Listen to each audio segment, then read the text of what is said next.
তাদের চরিত্র কি, তারা কিভাবে মানুষকে জবাই করে, এই দৃশ্য আমরা গতকালকে দেখেছি।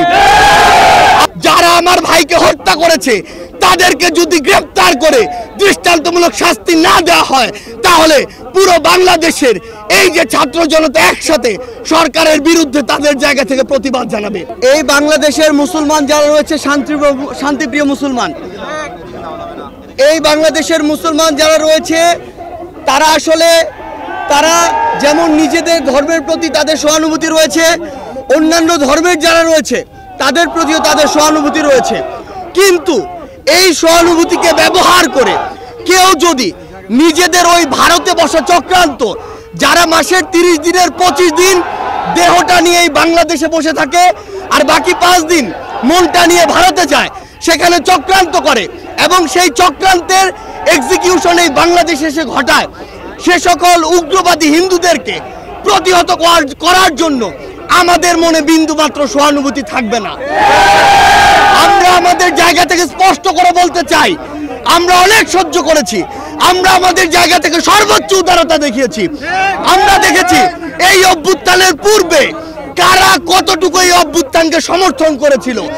আমরা দেখেছি এই বাংলাদেশ থেকে শেখ হাসিনা পালিয়ে যাওয়ার পরে কাদের মন সবচেয়ে বেশি খারাপ হয়েছে। আমরা আমাদের জায়গা থেকে স্পষ্ট দেখেছি, যখন এই বাংলাদেশে অভ্যুত্থান পরবর্তী সময় একটি অস্থিতিশীল পরিবেশ হওয়ার কথা ছিল, তখন কিভাবে আমাদের এই মাদ্রাসার ভাইরা ওই মন্দিরে গিয়ে পাহারা দিয়েছে, কিভাবে 5ই আগস্ট রাতে সারা রাত ওই মন্দির পাহারা দিয়ে সকালে ফজরের নামাজ তার সামনে রাস্তায় পড়েছে। সেখানে এই সহানুভূতিকে কেউ যদি প্রশ্রয় হিসেবে দেখে, আমরা স্পষ্ট করে বলে দিতে চাই, শুধু অন্তর্বর্তীকালীন সরকার নয়, বৈষম্য বিরোধী ছাত্র আন্দোলন নয়, জাতীয় নাগরিক কমিটি নয়, পুরো বাংলাদেশ একসাথে এ সকল উগ্রপন্থীদেরকে প্রতিহত করবে।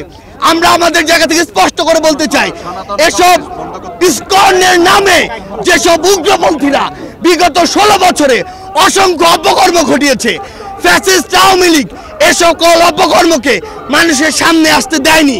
তারা ইসকনের এই সকল অপকর্মকে মদত দিয়েছে, প্রশ্রয় দিয়েছে, আশ্রয় দিয়েছে, লুকিয়ে রেখেছে।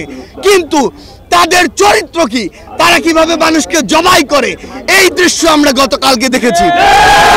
আমরা আমাদের জায়গা থেকে স্পষ্ট করে বলতে চাই, বাংলাদেশের মানুষ যেমন সকল ধর্মের প্রতি সহানুভূতিশীল, একইভাবে সকল উগ্রবাদীদের বিপক্ষে তাদের রক্ত গরম হয়ে সর্বোচ্চ অবস্থানে যেতে, তাদের বিরুদ্ধে দাঁড়াতে, তাদের প্রতিহত করতে বিন্দুমাত্র দ্বিধা করবে না।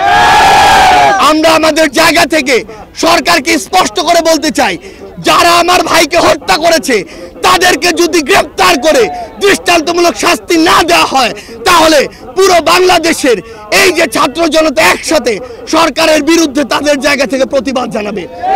আমরা আমাদের জায়গা থেকে বলে দিতে চাই, যদি এই ক্ষেত্রে দৃষ্টান্তমূলক শাস্তি না হয়, তাহলে এটি হবে সরকারের বিচার ব্যবস্থার ক্ষেত্রে অন্যতম একটি ব্যর্থতা। আমাদের জায়গা থেকে স্পষ্ট কথা, এই যারা ইসকন নামের যারা এই উগ্রপন্থী একটি মনোভাব বাংলাদেশে ছড়াচ্ছে, হিন্দুত্ববাদী মনোভাব বাংলাদেশে ছড়াচ্ছে, তাদেরকে অবিলম্বে নিষিদ্ধ করে বাংলাদেশের স্থিতিশীলতার জন্য, শান্তিপূর্ণ পরিবেশের জন্য তাদেরকে অবিলম্বে নিষিদ্ধ করতে হবে।